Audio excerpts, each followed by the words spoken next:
So I'm talking about Glenn Gould, and I made such a silly question, why was Glenn Gould a Canadian?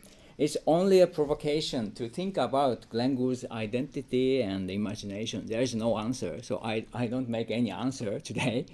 But anyway, about myself, it's already Dr. Monson made, and so that this is the same as he said. And actually, my home institute is a kind of Department of Culture Management, and I teach literature and culture and media studies. And if you come to Japan, please visit my university. It's downtown in Tokyo. It's the nearest university of the famous Shibuya crossing. So please notice it. And I have a 1-year sabbatical leave from last September. And I was accepted by the Robarts Centre for Canadian Studies as a visiting professor. And it's a very, I'm really grateful for being here and a lot of opportunity to see a lot of people and having a great access to materials and having journeys in Canada. So, I wrote down in the flyer that I'm interested in finding out dismissed or forgotten but relevant realities of Canada. This is my what I may be able to do as a non-Canadian to do in here. So I'm now making a lot of access to do this. But today. Today's my content. The content of today's lecture talk is not really new discoveries I found here. I haven't made make this substantial discoveries yet. So this is something I did until now. For example, in September 12. I made a journey on Lake Superior, Trans-Canada Highway 17. I made a route from Sault Ste. Marie to Wawa and Marathon and Thunder Bay. It was a really good travel for me. I found something new, like pictographs at Lake Superior Provincial Park. Have you been? Anyone been there? Not many. Yes, it's a really nice place, and yes. Anyway, and went to Wawa. Have you been to Wawa? Okay. Why I went to Wawa? Because this is Wawa Motor Inn. This is a room 102, was Glenn Gould's favorite room. He went on a journey through Highway 17, and he used to stay in this room. And I went to Marathon. Have you ever been to Marathon? Yes. This is the home of Chris Wirtz. This is the only thing they made a presentation. But this is famous for pulp factory, which is now it stopped operation anymore. But and I visited there because there is paper, article, and a radio program named The Search for Petula Clark. It was made in 1967. it's one of the most strange Glenn Gould's articles. Michael Ondaatje called it a fictional critique. It is an article to praise the British pop singer Petula Clark, whose songs Glenn Gould discovered when he was driving on the highway, on the radio, and Downtown, My Love, A Sign of the Times, Who Am I? And he made a kind of analysis. And so the purpose of my visit to Marathon is that to confirm the geography of the town of the old powerful industrial settlement, because Glenn Gould not only analyzed the subtext of Petula Clark's songs to discover a girl's story of ambition and failure, but simultaneously Glenn Gould used the geography of Marathon as a metaphor for North American stratification. So I wanted to confirm the geography. That is why I went there. But because no one else go there to confirm it for Glenn Gould's article, this is what I'm doing.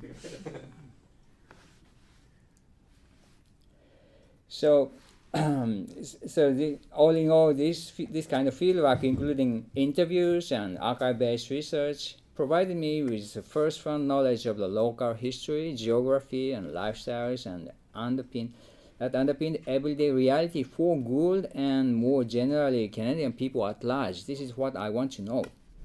This kind of research may indeed be best performed by a non-Canadian, perhaps, who can bring fresh questions and perspectives to the subject. Practically, it gives a lot of help when comprehending and translating written text by and about Glenn Gould into Japanese, because translation is not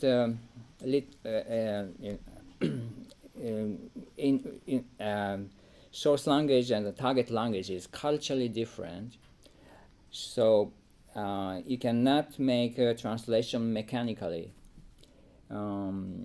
Understanding the culture background is very important for rendering text. So I'm now planning to travel to Churchill, Manitoba this time, and Newfoundland and some other places during this stay when it gets warm. Now I'm going to show the basic knowledge of Glenn Gould. Key years to overview Glenn Gould's life: 4 years. Do you know what they are? 1932, he was born. 55. Yes, his debut album, Goldberg Variation, Bach's Goldberg Variation, was recorded. And 1964.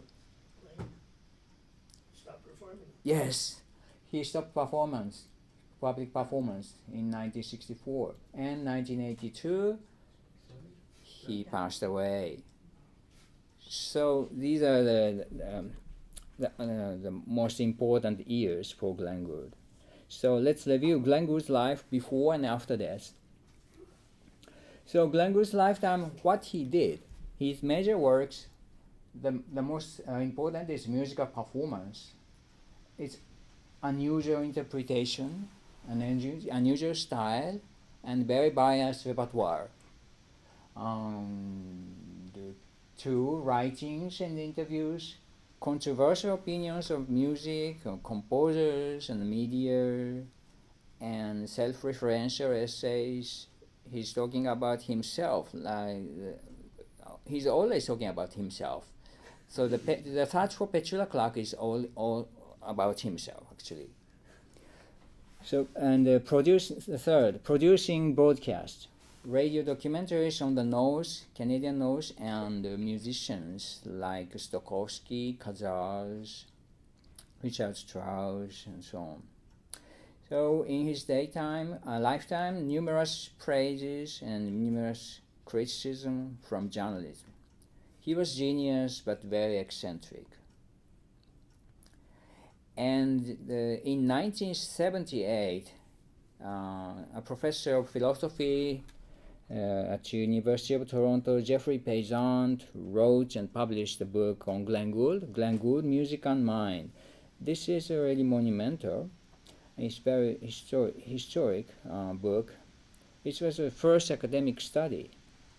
And Glenn Gould told Jeffrey that your book changed me. In fact, after 1978, when this book was published, he did not write many articles anymore. Glenn Gould did not. Perhaps Jeffrey Payzant wrote much better than him about Glenn Gould. So he was really satisfied, and he really discovered himself in Jeffrey Payzant's book. This is my hypothesis. So he decided to stop piano playing and want to do something else. So, and first years after the death, he died by stroke suddenly in 1982, and after that, people were very shocked, and released, and then after that, all major recordings and videos were released, and live concert recordings, which were not released, were released, and writings and letters and official biographies were published, and the archive was established. Glenn Gould Archive was available in 1988 at National Library of Canada, now Library and Archive Canada. And the 3 conferences and exhibits and other events started having, starting with the Glenn Gould Pluriel Montreal kind of conference, Glenn Gould 1988 in Ottawa National Library, Glenn Gould Conference 92, Glenn Gould Festival, Groningen, it's in the Netherlands. And after that, Glenn Gould Gathering 1999, and so on, continued. So, while Glenn Gould is recognized not only as a distinguished performer, artist, but also as an academic subject. And after 10th anniversary of his death, a lot of scholars started writing.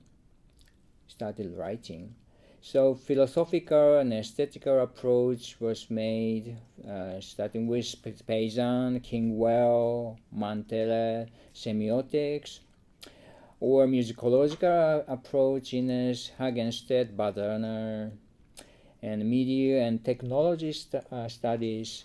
Tabar's I did. So recently, Jones Inhotep wrote a very good paper from the viewpoint of history of technology. And psychoanalysis, Oswald Maloney Messaros, and culture studies, Baderner and I did, and particularly on the other idea of noise, the radio documentary, there are a huge number of papers were written. And the biographies were really extended. A biography based on psychoanalysis, cultural identities, etc. And with a lot of books about and articles on Glenn Gould are published already. So why does Glenn Gould matter? One is he has a strong attraction. It's your recording of the Goldberg variation changed my life, like Fan says. It's a very strong attraction, but only for some of them. Some others do not like. That's okay, but it's such a strong one. And a triangle of performance, words of life. So performance and his words and his life makes a kind of triangle, and you were induced to compare them and think about the connections is it consistent or is it contradicted? This is always fun to think about. And appropriate icons for various topics. Glenn Gould as a genius, Glenn Gould as a prodigy, as a symbol of interdisciplinary studies, or as a prophet of music media, and as a Canadian icon. So there are two I wrote down here. Glenn Gould variation. It's not a conference. It's a kind of the gathering of performances based on or inspired by Glenn Gould. And Glenn Gould gathering 2 years ago, 2017 in Tokyo, it was led by the Japanese musician Ryuichi Sakamoto, and it's a kind of concert. The basis is concert with some lectures, some film showing. I was included for the lecturing and film showing, but the main part is a concert by Ryuichi Sakamoto and his friends. It's a music not really. It's a slightly connected with the idea of Glenn Gould or inspired by Glenn Gould. Actually, the recording live performance is available as CD. Only in Japan, but if you are interested in, please ask me later.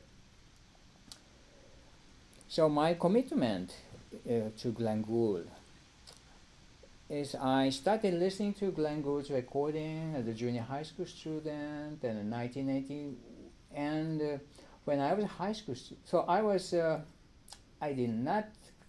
not really conscious that, but I was really absorbed in his music. And in 1981, Japanese translation of Peasant's Glenn Gould Music and Mind was published, and I read it, and I was so inspired. And 20 years later, in 2007, actually, I made a retranslation for this book. But I didn't expect that in 20 years later, I did for that. So 1982, when I entered the university, majored political science, and Glenn Gould died, it was really shocked, and I started collecting information, a lot of materials, and getting in touch with the people who knew Glenn Gould. And so in 1988, my first visit to Toronto, and so related people. And at that time, I was in Toronto. Perhaps you don't, you might remember, but on the street, someone coming across, they are always saying hi, greeting each other. I was really surprised, the kind of a very intimate atmosphere. But today's people don't do that. But anyway, it was a really good time. I was really had a really good time there. And 1990s, I got a master's degree in Russian literature actually, and started writing and translating. On the other hand, on Glenn Gould materials, and translated Friedrich's biography and etc. And 1995, I assisted David Young's play Glenn staged in Tokyo, and around that time I changed my major into Glenn Gould studies, and so I didn't complete PhD course in Russian literature, but later I got PhD on Glenn Gould studies. But anyway, this is my commitment. So I did translations, reviews, liner notes, CDs, editorial supervision of books, DVDs, subtitles, supervision of films, co-producing of a play. Oh, sorry. So in fact, I'm interested in every aspect of Glenn Gould. And the ultimate purpose is to understand the attraction, the magic of attraction of language recording. This is the ultimate purpose to understand. For that, I like to do anything, everything I can do. But what particular approach to take? Musicology, media studies, culture studies, biographical approach. So I did a lot of things, but what to do? No, Glenn Gould's mindset, both unconscious and subconscious, is one aspect I'm more interested in.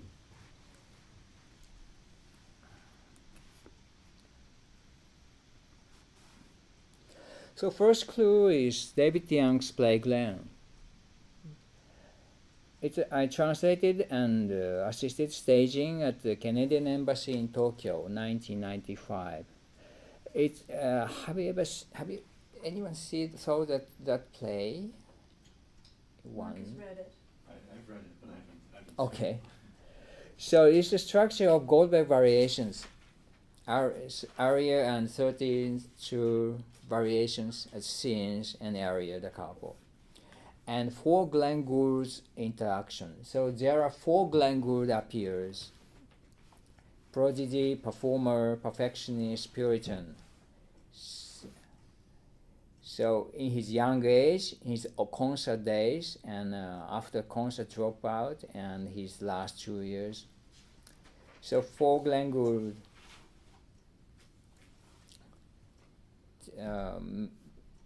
interact each other, talking or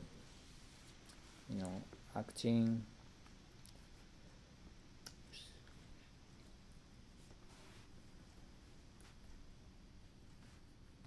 Oh, sorry.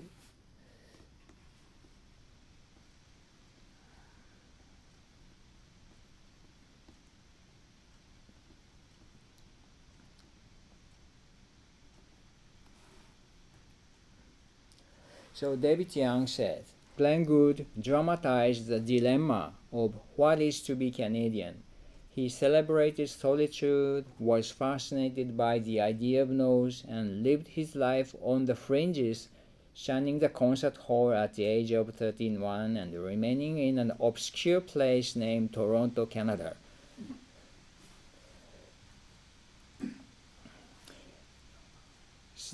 And the second clue is Atwood's Survivor.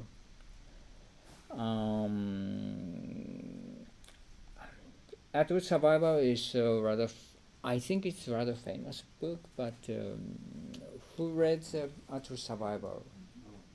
Okay. Who knows the content of the Survivor? Not many. Okay. So It's a controversial book. yes, it's a controversial book. So Margaret Atwood, it's 1972 book, Canadian Literature, The Reflection of National Habit of Mind. And so, for example, she wrote, what would have happened that Herman Melville being a Canadian? Moby Dick would have been a very different story. So the viewpoint of the white whale, a story narrated by the white whale, why is a strange man chasing me around with a harpoon? Would be a tragedy of a victim who failed to survive the absurdity of his existence. So Canadian literature, Atwood says, prefers to relate the surviving of difficulties rather than success of overcoming them. Canadian authors show more sympathy of victims and losers than the victors. So survivor might be a keyword for Canada or Canadian culture. So history, survivor in the severe wilderness against conflicts of natives for French Canadians. Culture, survivor amid English-speaking provinces. Canada as an independent state, survivor in the face of U.S. economy and culture. On the other hand, U.S. might be a victory-oriented country. So Atwood said, in Canadian literature, the heroes survive but just barely. Canadian authors spend a disproportionate amount of time making sure that their heroes die or fail. Much Canadian writing suggests that failure is required because it is felt consciously and unconsciously to be the only right ending. Very controversial opinion. So, I thought it might be adapted to the interpretation of this Glenn. Glenn, the story of survival. So perhaps one interpretation is like this: a Canadian pianist and genius named Glenn Gould, who suffers from various pains and anxieties, decides to escape from the status of victim in the blood sport arena of concert life and take refuge in the recording studio, a place of boom-like peace, and so survives. Gould ran away from the bright light of the South, United States, where people compete against each other for victory, and escaped into the North, a world of passive resistance and survival, Canada. Might be. So Glenn is a story of escape for survival. But was Glenn Gould's life mere survival? In a sense, Gould was quite successful in his own right.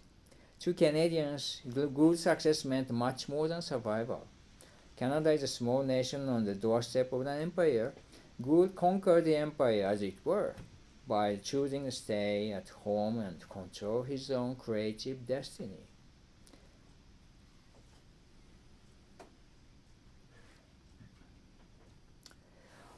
Well, there's a video, Glenn Gould on the record. Producer Howard Scott, I don't have much time, so I don't show you here, but producer Howard Scott remarks on Glenn Gould's decision not to live in New York City. I think that it's most important for an artist, and you were one of the very few artists, that you realize the tremendous value of getting out of the rat race, of this rat race. And so Glenn Gould refused to move to New York City. When you get in the country, your whole relation to music changes. New York is a dangerous place where one fights for one's career. So this is the attitude of Glenn Gould. It was written. It was made in 1959. It's available. Please see that. Dr. On Miyazawa, if yes. you want to play a little bit of your clip, we have no time constraints, so don't. I don't play. I don't play. Okay. I don't play. It's fine if you'd like to.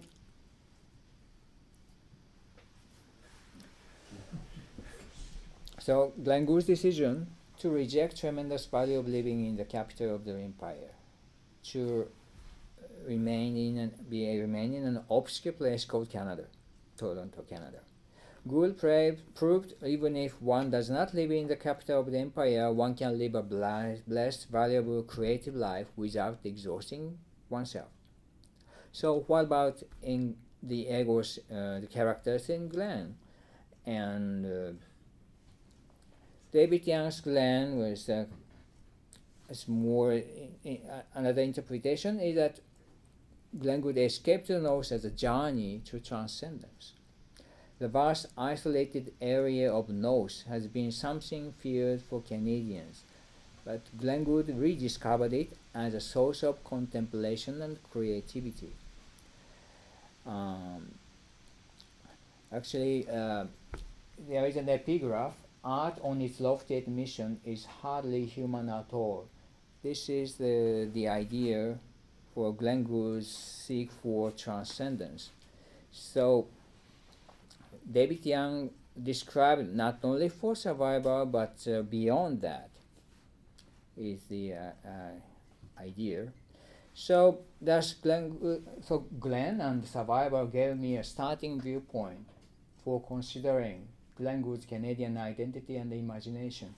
And delivered the paper in September 1999.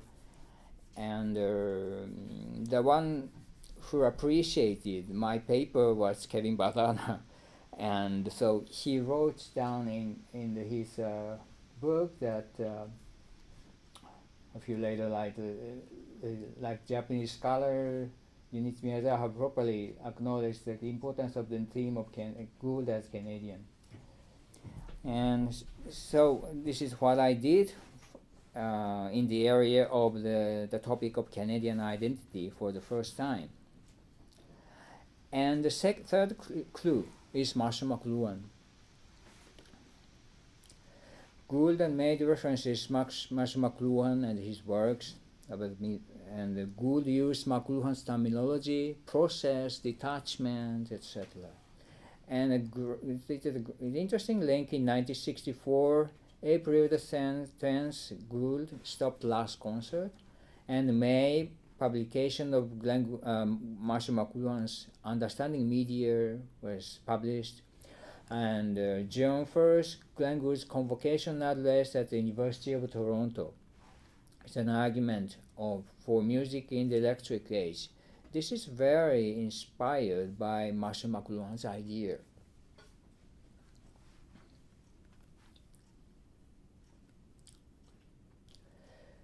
So on Glenn Gould's Marshall McLuhan, I made research in 2000, and they were friends and influenced by each other, and actually the biographical information was given to Kevin Badana, and he used in his biography. And I did in my Japanese book in Glenn Gould, and also Glenn Gould, Marshall McLuhan, and Soseki Japanese Resonance is a paper. It's available, so please let me know. It's printed and online.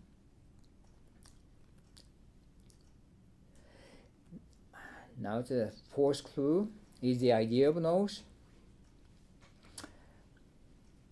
This is this is a sound documentary and radio broadcast 1967, and the Solitude trilogy, first Solitude trilogy, and Sorry, excuse me. it's a kind of comprised of interviews of 4 people, as a kind like music, prologue, 5 scenes, epilogue, a kind of musical composition making use of musical forms and technique, trio sonata, long sonata form, and contrapuntal radio documentary. And experience the nose is a process, he said, Glenn Gould said. This is a prologue. You can listen online, so I don't play today. And some information on the idea of nose. So numerous books and papers in biography and musicology and cultural studies, and the forthcoming book is in preparation, edited by Anthony Cushing and Brent Weathers, a collection of papers and related materials, and a lot of new music, artworks, projects inspired by the idea of nose. Recent examples like this. It's very interesting that in Australia there is music, the idea of south, on the Arctic, Antarctic.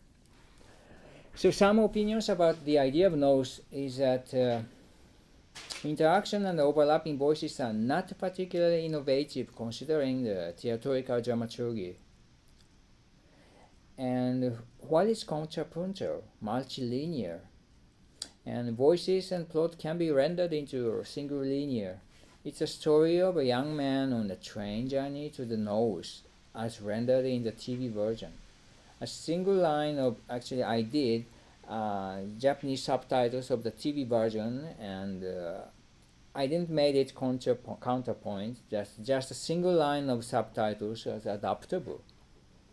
And the audience can follow the story. And 3, little description of northern realities, and real key is word is isolation rather than solitude. There's no substantial content on what solitude is like. The point of view is detachment. And Glenn Gould says in Showcase Telegram, Glenn Gould says that about Canada, it's at the time Canada celebrated its centennial year. And he said Canada has a synoptic view of the world we live in. And so on, he said. So you get a kind of synoptic view that Canada seems uniquely qualified for. So for Glenn Gould, Canada's synoptic view. So it is an idea that Canada as knows. Being in Canada, you can see the south or all over the world. And there's a little musicological aspect of that, of his talk, that in the dominant and on the dominant, he says. So in the dominant means the permanent modulation, and on the dominant is temporary modulation, might be. And so Canadian people prefer on the dominant, is the idea, he said. So the dominant is the Canadian nonconformity and detachment, is what he said. So in other words, Glenn Gould projected the isolated situation of the people in the North and their detachment view onto the whole Canadian people. And Canada as North, this is not really original idea of Glenn, but was advocated by many predecessors, including Lauren Harris, the painter, Lionel Stevenson, Carl Burgers, the scholars. And third, going to North was a process for Glenn Gould. And process. And what is an artifact Glenn Gould likes to describe as a process? It's a fugue. So Glenn Gould thought about fugue as a process, and fugue as a, and writing about fugue is open-ended procedure. Fugue is not a thing, but the process. And writing fugue, the landscape. He described the landscape. It's a secret of those two deserted places. And landscape of fugue is described in the in Glenn Gould's TV program An Art of Fugue. So please see that program.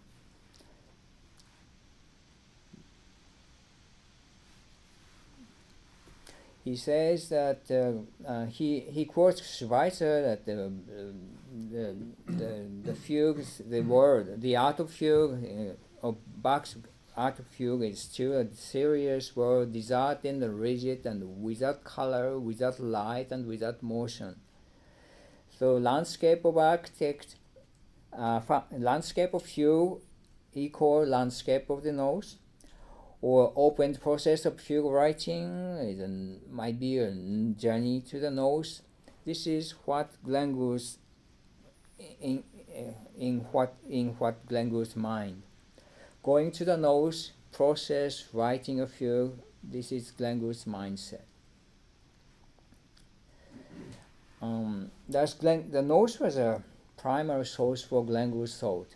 It was not only a metaphor for isolation, but the hidden area of his creative imagination. For Glenn Gould, going north, or rather thinking about going north, was an endless process, and for him to carry out alone in isolation. So when did Glenn Gould acquire this imagination? November 11th, 1964, Glenn Gould delivered an address at the graduation ceremony at the Royal Conservatory of Music. He was really reluctant to give advice himself, but and he proposed as an exception to think about the idea of negation. What is negation? The notion of that which is not or which appears not to be.